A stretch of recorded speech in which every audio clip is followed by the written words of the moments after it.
தங்கமே, முதல் படியில் நம்பிக்கை வைத்தால்தான் மேற்படி தெரியும். ஒரு கதை சொல்லட்டுமா? ஒரு வியாபாரி சாமான் மூட்டைகளை கழுதை மேல் ஏற்றி சந்தைக்கு சென்றார். அங்கே பொருட்கள் விற்று தீர்ந்து விட்டன. வியாபாரிக்கோ ஒரே மகிழ்ச்சி. சந்தையில் குறைந்த விலைக்கு உப்பு விற்பதை கேள்விப்பட்டார். ஊரில் உப்பு தட்டுப்பாடு, வாங்கி சென்றால் நல்ல விலைக்கு விற்கலாம் என்று நினைத்தார். உப்பு மூட்டைகளை வாங்கி கழுதை மீது ஏற்றினார். மீதி பணத்தை பத்திரப்படுத்தி கொண்டார். ஊருக்கும் புறப்பட்டார். காட்டு பகுதி. மழைத்தூறல் விழத் தொடங்கியது. வேகமாக நடைபோட்டார். மழையோ வழுத்து விட்டது. கழுதையுடன் மரத்தடியில் ஒதுங்கினார். கனமழைக்கு மரம் எம்மாத்திரம்.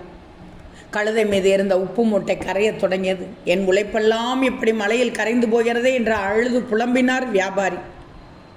கடவுளே, உழைத்து சம்பாதித்த பணம் இது என்று உனக்கு தெரியாதா? சோதிக்கிறாயே, இரக்கமில்லையா? உன்னை பிரார்த்தனை செய்து கொண்டுதானே புறப்பட்டேன். என் பக்திக்கு நீ கொடுக்கும் மரியாதை இதுதானா என்று கடவுளை திட்டினார். ஒரு வழியாக மழை நின்றது. வேதனையோடு புறப்பட்டார் அந்த வியாபாரி. பொழுது சாயத் தொடங்கியது. குதிரை வரும் குளம்படி சத்தம் கேட்டது. எதிரே குதிரைகள் மீது முகமுடி கொள்ளையர்கள் கையில் இருக்கும் பணம் நகைகளை கொடு என்று துப்பாக்கியை காட்டி மிரட்டினார்கள்.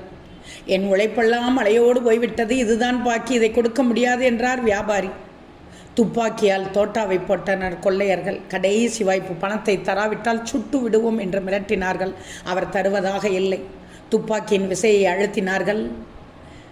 நடப்பது நடக்கட்டும் என்ற முடிவில் கண்களை இறுக மூடிக்கொண்டு நின்றார் வியாபாரி. தோட்டா வெடிக்கவில்லை. அது மழையில் நனைந்து பதத்து போயிருந்தது. அதற்குள் அங்கே மற்ற வியாபாரிகள் வரும் சத்தம் கேட்க கொள்ளையர்கள் ஓடிவிட்டார்கள். வியாபாரிக்கு உண்மை புரிந்தது. கடவுளே, உப்பை கரைத்து விட்டாய் என்று கோபப்பட்டேன். கொள்ளையர்களின் தோட்டாவை நனையச் செய்து என்னை காப்பாற்றத்தான் மழையை பெய்ய வைத்தாய் என்று இப்போது உணர்கிறேன்.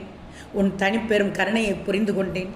உமக்கு என் நன்றி என்று பக்தி பரவசத்தோடு கூறினார் வியாபாரி. இறைவனின் அன்பையும் அருளையும் எண்ணி ஆனந்த கண்ணீர் வடித்தார். எதை எப்போது நமக்கு கொடுக்க வேண்டும் என்பது கடவுளுக்கு தெரியும். ஏதோ ஒரு காரணம் கருதியே துன்பத்தை கொடுக்கிறார். அதன் பின் இன்பத்தையும் கொடுக்கிறார்.